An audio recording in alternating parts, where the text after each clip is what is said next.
J'étais entre les jambes d'une femme. Ça t'a ouvert les chakras. J'ai eu une révélation. Ah, c'était bon. Ouais. Le placenta est dans cette espèce d'assiette. Hein. Et t'es là genre... Je vais m'évanouir, c'est sûr, je vais m'évanouir. On m'a expliqué qu'il manquait 900 000 sages-femmes dans le monde pour sauver plusieurs millions de femmes et d'enfants. C'est le plus beau métier du monde, faites ce métier.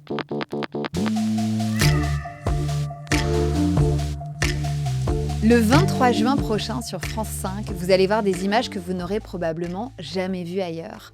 Vous allez vous attacher à des femmes dont vous ignorez le quotidien et découvrir tout ce qu'elles ont sacrifié pour exercer leur métier. Le 23 juin prochain, vous regarderez le documentaire « Si j'étais sage-femme » que Najat Vallaud-Belkacem a eu la très bonne idée d'imaginer et que Sidonie Bonnec s'est régalée à incarner. Et normalement, vous devriez être, comme moi, profondément touchée. Peut-être parce que chez Bliss, ça fait 8 ans que je recueille des récits de naissance et que pendant ces milliers d'heures à écouter des femmes raconter le jour où elles sont devenues mères, j'ai très vite compris le rôle crucial que joue leur sage-femme. Ce sont elles qui accompagnent leur premier souffle, les grands bonheurs, mais aussi parfois les drames, les deuils et les urgences. Pendant plusieurs mois, Sidonie Bonnec est partie à la rencontre de ces gardiennes du temple de la naissance, en France, au Sénégal, au Guatemala et au Népal. Et partout, malgré des réalités radicalement différentes et des conditions de travail incomparables, elle a découvert des femmes animées par la même vocation, hors du commun. Les 4 héroïnes de ce documentaire, Jessica, Oumi, Marcia Graziella et Souma, sont des femmes qui sauvent des vies, des femmes qui transmettent, des femmes qui se battent, souvent dans l'ombre, pour que d'autres femmes puissent donner la vie dans les meilleures conditions possibles. C'est un film puissant qui rend hommage à un métier essentiel et qui nous rappelle à quel point l'écoute, la présence et l'humanité peuvent parfois tout changer. C'était donc une évidence pour nous de le soutenir aujourd'hui. Et puis, c'est l'occasion de retrouver une ancienne Bliss Girl venue à mon micro il y a déjà 7 ans. Sidonie, bienvenue chez Pop Stories. Je suis trop contente d'être là et de te retrouver, Clémentine. Et moi donc. C'était génial de se rencontrer il y a 7 ans. Je me rappelle, j'étais arrivée très timide. Je n'osais pas me confier et je suis sortie de ton appartement. Je fais, mais j'ai tout raconté à cette fille, trop sympa, trop intéressante et je regrette pas.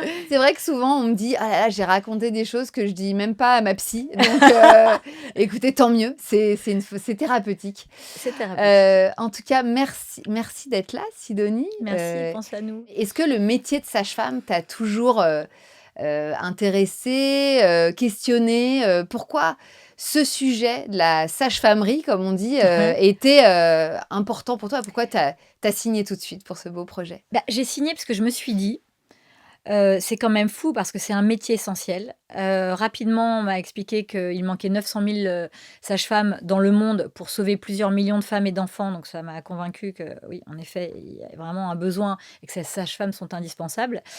Et je me suis dit, mais c'est vrai, quand on y pense, c'est la première peau qu'on touche, c'est la première peau qui nous touche. Et paf, après on l'oublie, elle fait plus partie de notre vie. C'est beau ça, la première peau qui nous touche. Mais j'ai eu une révélation. Je réfléchissais dans mes transports en commun. J'ai dit, mais oui, mais on les oublie.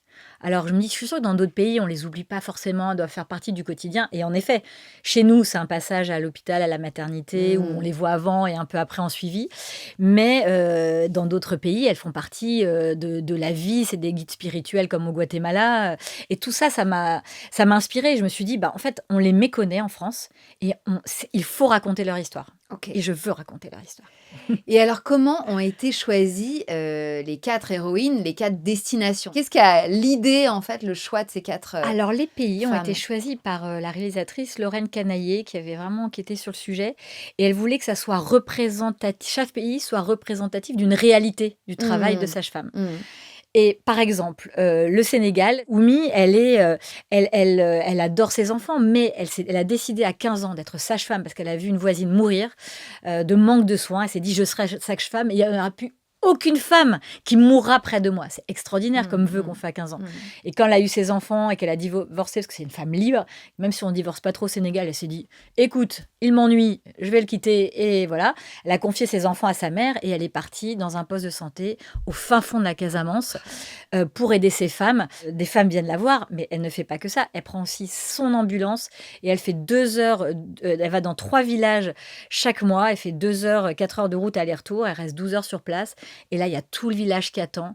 Les jeunes filles, les jeunes adolescentes enceintes qui l'ont jamais vue encore, des mères de famille. Elle est aussi le pédiatre, la psy. Et elle va s'occuper de ces femmes. Et elle vit pour s'occuper d'elles et pour qu'elles soient bien, qu'elles ne meurent pas, que leurs enfants grandissent bien. Et elle se pose même pas la question. Elle m'a dit, mais c'est ma vie, en fait. C'est pas un métier, c'est ma vie, c'est ma mission. Si elle fait pas ça, il y a pas forcément une autre sage-femme qui le fera. Donc, elle sait que des femmes vont en mourir. Et elle pourra pas accepter ça. Après, on va au Guatemala. Je découvre les comadronas. C'est elles qui assurent à peu près 30% des accouchements de tout le pays. Donc, elles sont super importantes. Elles n'ont pas été formées à l'hôpital. Elles ont reçu, voilà, c'est une forme de don. Et elles ont appris sur le terrain, évidemment. Et ce sont de vraies accoucheuses extrêmement sérieuses qui suivent les mères pendant la grossesse, donc avec des bains d'herbe, des massages. Maria Graciela, elle appelle les femmes qu'elle suit ses filles. C'est tellement beau. Elle est toute en cheveux à genoux. Elle les touche, elle les caresse. On en rêve. Tout en fauteuil roulant aussi. Et tout en fauteuil roulant. Ah oui. Ce qui est fou Ah de oui, se dire alors comment oui, alors ça, arrive-t-elle encore à exercer son métier. Et elle souffre énormément. Alors Et elle qu'elle ne le dit est vraiment empêchée. Enfin, on sent que... Ouais. Et elle le fera. Elle est aidée par son mari qui est son assistant. Ah ouais. Non, mais c'est Ça, vraiment... c'est On incroyable. sent une dévotion absolue de son corps Totalement. et de son esprit et de son Et elle se plaint pas. savoir-faire. Elle ne de se son- plaint ouais, pas. Et elle incroyable. gagne très mal sa vie. Elle vit des dons. J'imagine. Elle a une toute petite aide par mois. Oui, elle dit que c'est la mère lune. C'est ça, la Oui. mère lune qui lui a comme appelé, en fait, pour exercer ce métier. Et sa mère avait été appelée avant elle, mais son père a refusé que sa mère soit sage-femme. Et elle s'est dit, ah très bien, eh ben moi je serai sage-femme. Et le Népal, incroyable, découvre ce métier, c'est-à-dire c'est la naissance d'un métier. Et Souma, qui a 23 ans, a quitté sa montagne pour aller suivre ses études à Katmandou, quoi. Il reste Ah bah oui. quand même, t'as fait quand même un petit stop par la France, Évidemment, et quelle expérience! mais pas n'importe où. Non, à Jeanne de Flandre, qui est une des plus grandes maternités de France, vraiment une maternité de pointe. Et là, je rencontre Jessica, qui voulait être comédienne, et en fait, qui a eu une autre révélation. Elle s'est dit, je ferai en sorte que ce soit le plus beau jour de leur vie, parce que c'est pas toujours le plus beau jour de notre vie. Et d'ailleurs, tout le monde l'appelle le soleil à l'hôpital. Ah bah, c'est un soleil. Hein. Et c'est quand même un univers très médicalisé où elle réintroduit de l'humanité, elle écoute le choix des femmes. Elle doit suivre à peu près 3-4 femmes en même temps à chaque fois. Ouais, par garde. Et par ouais. garde, et pourtant, elle y arrive, elle est attentive, c'est une coach, en même temps, c'est une amie, une sœur. Moi, On franchement, rêve toutes d'avoir mais une moi, je voulais sage-femme rester. comme Jessie. Moi, je voulais plus partir. Je dis, mais je peux rester encore? Oui, c'est comme la fin de la garde, là. Oui, d'accord, bah, je vais rentrer chez moi. Je me sentais bien avec elle. Mais en fait, J'ai je appris peux tellement dire, de choses. On rêve toutes de... Enfin, chaque sage-femme a son petit truc. Et presque, on aurait envie de vivre une grossesse dans chaque Oui. pays pour... C'est vrai. pour bénéficier de leur savoir-faire, de leur intelligence, de leur douceur. Quelle chance tu as eue. Mais moi, quand ah ouais, même, je hein. sais, je reconnais. T'es consciente de la chance Oui. que tu as eue de J'ai- vivre j'ai- tout ça. Non, franchement, je suis hyper reconnaissante. Il y en a beaucoup des séquences marquantes dans ce documentaire, mais si tu devais n'en retenir qu'une, ce serait laquelle? Oh là là, c'est tellement dur ce que tu me demandes. Il y a une séquence qui m'a vraiment bouleversée parce que j'ai eu très très peur. On arrive chez une famille, donc on est tous rincés. Mais alors franchement, évidemment, notre souffrance n'a aucun intérêt par rapport à ce que vit cette jeune fille qui est toute grise, qui est allongée, qui a un gros ventre. Elle a 16 ans. Son petit ami de 16 ans, il y a sa mère qui est en retrait qui dit bah, je sais pas ce qu'elle a, mais ça fait combien de temps qu'elle souffre? Plus de 12 heures. Et c'était des souffrances intolérables. Ouais, c'est écrit sur son Ah, visage. c'est On terrible. voit la souffrance de cette Et jeune là, femme. je vois l'infirmière qui me regarde et qui me dit on comprend que c'est une question de vie ou de mort. Elle appelle l'ambulance et l'ambulance arrive et puis on est tous un peu quand même paniqués. Moi, je sais même plus que je fais ce documentaire. Je suis à côté d'elle, je lui dis tu t'appelles comment? Je lui touche la main. Je peux venir avec toi? Et je monte avec elle. Donc, il y a la cadreuse. Oui, tu montes dans Solène qui vient. l'ambulance. Ouais. Elle vient et puis on s'assied et il y a son petit ami qui lui tient la main et puis il y a l'urgentiste qui me regarde et qui me parle en espagnol et qui lui demande mais qu'est-ce que ça fait combien de temps? Et puis eux, il y a la comadrona, Noémie, la jeune fille et le petit copain, ils parlent une autre langue donc ils peuvent pas communiquer. Ils parlent un Et c'est dialecte. terrible Ah parce ouais. que l'heure qu'on va passer dans l'ambulance déjà elle est capitale. Et moi j'avais entendu des infos donc en espagnol, voilà, je donne les infos à l'urgentiste, elle me fait: «Ah OK, d'accord», blablabla, donc elle sait déjà ce qu'elle va pouvoir demander en arrivant et donc on arrive, elle part directement au bloc et moi j'attends, là je fais un malaise, j'avais Ah ouais. une migraine de stress Mmh. et je me dis: mon Dieu, mais si elle s'en sort pas, si son bébé meurt», mais c'était horrible. Je la connaissais depuis 1 heure, mais déjà, c'est Mmh. un drame, une femme qui meurt ou un enfant qui meurt, c'est un drame pour tout le monde, qu'on Mmh se connaisse ou mh. pas et on a attendu plusieurs heures et je l'ai retrouvée. Elle avait survécu. Elle n'avait toujours pas vu son bébé, donc je restais avec elle. On Ah est là toute là. l'équipe, on était là, on lui caressait la main, on disait: «Tu vas voir ton bébé, t'inquiète pas». Tout d'un coup, son visage s'était illuminé et là, le bébé arrive et Oui, c'est trop beau, j'étais c'est trop beau. Ce bébé qui avait quand même 3 tours de cordon autour du cou. ah ouais. Je spoil un peu, Mais mais si, il faut le dire. c'est Il a échappé, c'est-à-dire effectivement, à quelques c'était une question ouais, d'heures ou de oui, minutes même. totalement, totalement et c'est là que tu vois l'importance du boulot de sage-femme, parce qu'elles ont Mmh. été très réactives et le fait qu'il y ait une sage-femme guatémaltèque, enfin comadrona et une infirmière, qu'elles soient en communication, qu'elles soient ensemble, eh bien, elles ont pu faire le lien Et oui, et elles ont pu sauver 2 vies. C'est absolument. extraordinaire. Moi, il y a une phrase qui m'a marquée, dans ce Ouais. documentaire, c'est celle que dit, Jessica, la sage-femme de Lille.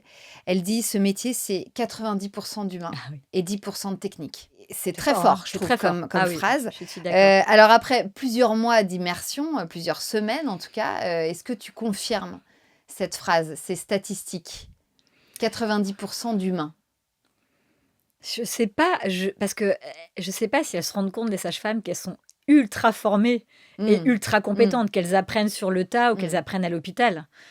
Et je trouve qu'en fait, c'est 100 de technique qu'elles maîtrisent elles et 100 d'humain. Pour moi, c'est plutôt Mmh. ça. Elle minimise en fait, leur Peut-être oui. savoir-faire, Bah de oui, oui. technicienne Bah de oui, parce pro de qu'elles santé. sont Mmh. elles savent enfin moi j'étais, à Lille, comme j'étais avec elles, j'étais entre les jambes des femmes. Je n'ai jamais assisté à un accouchement de ma vie. J'ai accouché, par césarienne. J'ai pas eu le choix malheureusement, Mmh mh. donc j'ai même pas accouché par voie basse, donc puis de toute façon quand tu accouches par voie basse, tu es pas entre tes jambes, donc Bah voilà. oui, de toute Là, façon. elles m'ont dit: «Mais viens, mais rapproche-toi Sidonie, mais viens!» et là je me suis dit: «Ah, Je vais m'évanouir, c'est sûr, je vais m'évanouir» et ben, j'ai trouvé ça.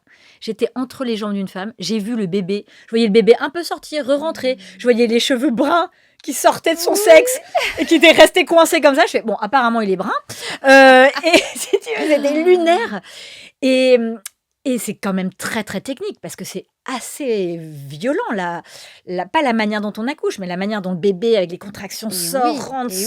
rentre et je me disais: «Mais quand est-ce que ça va se terminer?» Le bébé Mmh. sort, il a la tête un peu déformée, il y a plein de trucs qui lui sortent du nez. Je me dis: «Mon Dieu» et Mmh. à la fois, c'est d'une beauté et les sages-femmes ou le magnéticien, ils étaient impeccables, toujours là. Ils sont encourageants, très tendres, mais en même temps, ils sont très techniques Ouais, parce qu'ils savent ils tourner le maîtrisent bébé, tout ça et pour parfaitement. moi, c'est Ouais. 100 de technique, 100 d'humain. Ouais. Mais voilà, enfin, moi, c'est mon point de vue à moi. Dans ce documentaire, les femmes donnent énormément à d'autres femmes, hein. Est-ce que tu as senti, à travers ces 4 rencontres, le prix personnel, que demandait aussi ce métier de Je sage-femme? l'ai senti, mais elles ne l'ont jamais avoué. C'est-à-dire que c'est tellement ancré, c'est tellement elles l'ont tellement décidé il y a longtemps et elles vont tellement se battre jusqu'à la fin de leur jour pour aider ces femmes que jamais elles disent: «Oh, c'est quand même pas simple, hein, de pas avoir» alors que nous, on ferait ça. Mmh. Nous, on fait déjà ça. «Oh oui, quand même, là, je suis rentrée à 20h30, j'ai pas vu mes enfants». Bon, Non, bah, alors, non, franchement, non. là, il y a pas, enfin, même Jessica qui travaille à Lille, elle a des gardes très, très longues, elle a un enfant, elle va en avoir un deuxième là, d'ailleurs et enfin, mais ces femmes-là, elles sont dans le alors c'est pas le sacrifice, parce que ça, c'est notre regard qui dit ça. Mmh mh. C'est Mmh. elles se sacrifient, mais en fait, elles sont dans le don d'elles, voilà. Elles donnent tout ce qu'elles ont. C'est presque inexplicable, en fait, Mmh. si on n'est pas sage-femme C'est et ça. qu'on n'est pas à leur place. En revanche, c'est mon regard de si je ne voyais mes enfants que tous les 2 3 mois, enfin, ça serait moi, quand je la voyais appeler, sur son tapis, ses enfants qui étaient loin, qui leur disaient qu'ils allaient au petit bal et tout ça, oh là là, je me disais: «Mon Dieu, mais quel courage, quoi, quel courage elle a». Moi, je pars que 12 jours et déjà, j'ai le cœur, Mmh. en miettes, et je fais pas ça toute l'année, quoi. Oui, on imagine à quel point, ça a remis plein de choses en Ah oui, perspective, un pour petit peu. toi. J'avoue, j'ai pas trop envie de parler de moi dans ce doc parce que c'est pas moi le sujet, Mais c'est vrai que déjà, j'ai quand même naturellement une reconnaissance quotidienne de la chance de vivre en France. Mmh. On est quand même très suivis, il y a très peu de mortalité infantile ou maternelle, et on a une chance folle d'être. Après, il y a des choses qu'on n'a pas. Par exemple, ce soin de la mère, c'est-à-dire après l'accouchement au Guatemala, pendant 40 jours, il y avait toute la famille qui débarque, la sage-femme, la comadrona, elle revient. Ben, en France, on est un petit peu tout seul, quoi. Mmh. Voilà. Au Oui. Sénégal, Oumi, par exemple, je suis dans une famille qui me dit c'est devenu notre sœur. C'est-à-dire, elles gardent la famille, la mère, le père gardent un lien à vie avec cette femme, Mmh. cette sage-femme. Toi, tu incarnes, voilà, la femme occidentale, on te sent connecté à elle, mais voilà, tu es aussi chargée À de ma ta place. culture, Oui, bien tu sûr. es à ta Ouais. place, donc tu es dans un truc de plutôt, cartésien comparé à justement elle et ses Complètement. forces, spirituelles, supérieures. Qu'est-ce que ça a bousculé justement chez toi, tout ça? Ben, Entre la le cérémonie, Guatemala, ouais. le Népal aussi, où il y a une spiritualité très forte. Ah bah, tu vois, quand je vais ouais, c'est marrant ce que tu me dis. Quand je vais prier avec alors cette expérience avec Maria Graciela, de la cérémonie du feu. Tu peux expliquer Moi, en quelques j'ai débarqué là-dedans, j'ai fait: «Qu'est-ce qui se passe?» Je devais l'aider à tout organiser, non, mais il y a sortir un ah plan vas-y!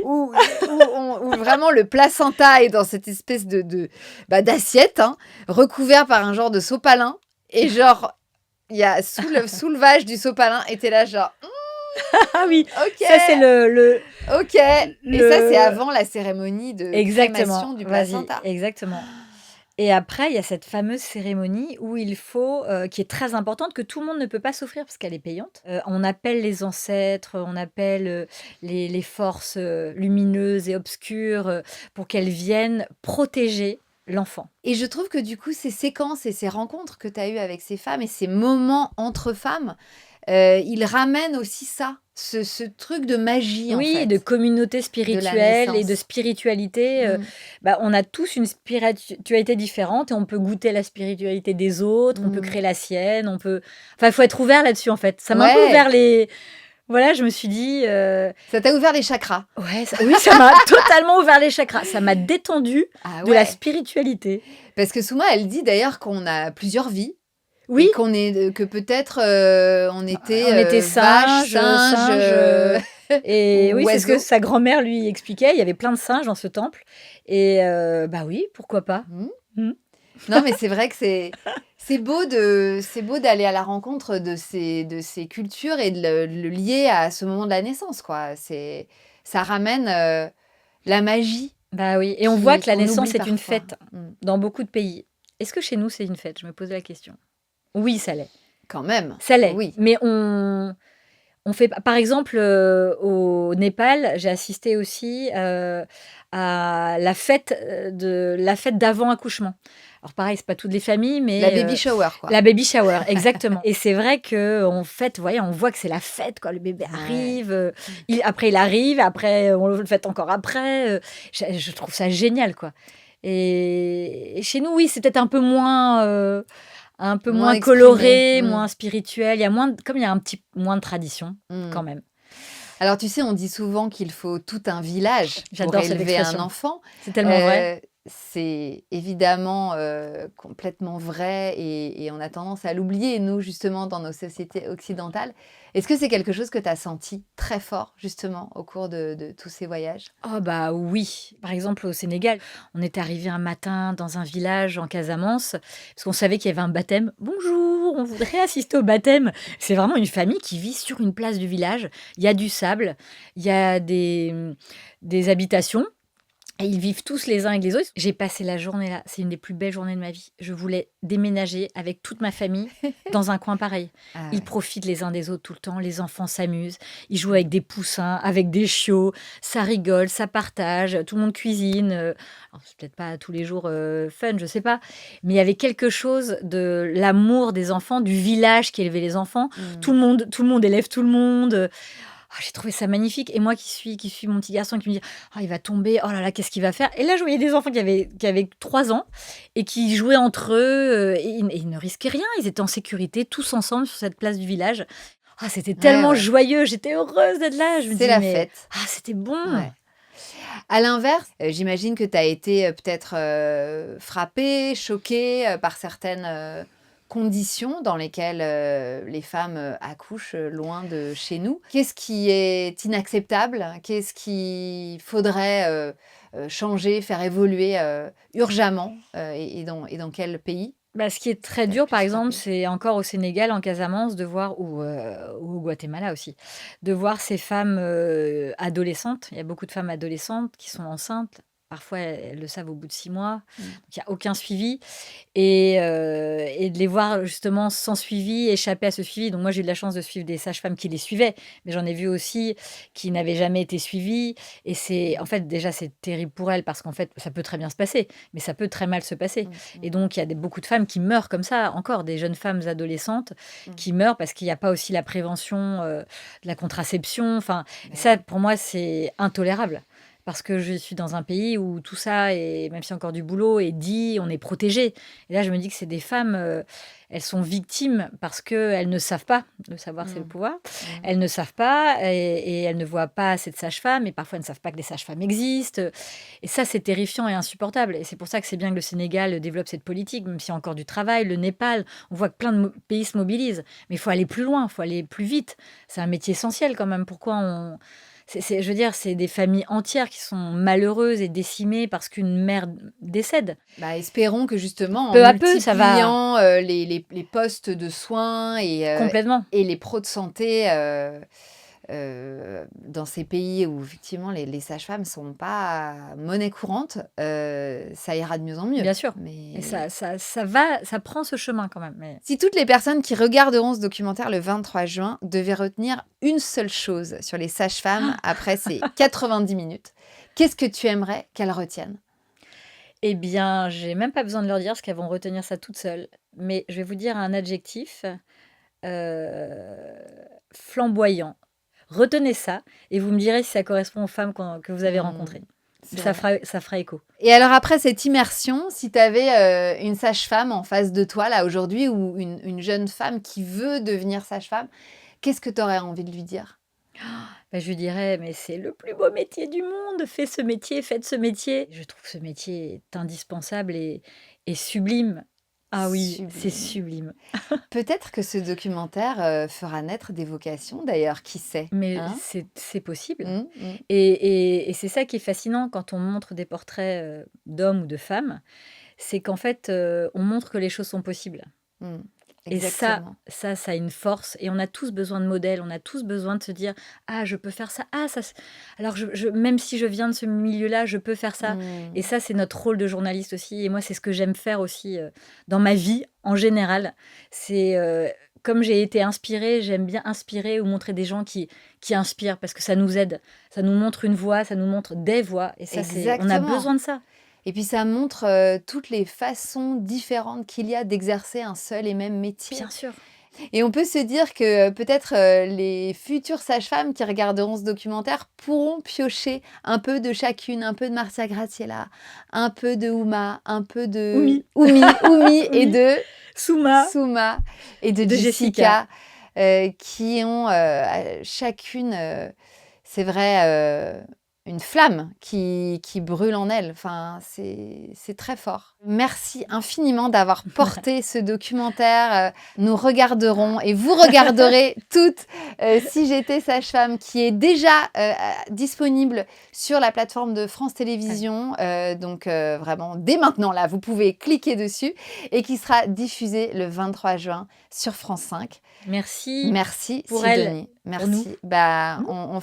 merci pour Pour nous nous. vraiment parce que tu as ramené, des sacrés, témoignages, de l'autre bout du monde. Donc merci. Ça Waouh. fait du bien de voir ce genre de documentaire à la télévision. Voilà, Ah c'est dit. merci! On espère qu'il y en aura d'autres. À bon entendeur. Merci Sidonie, à Merci bientôt! Clémentine!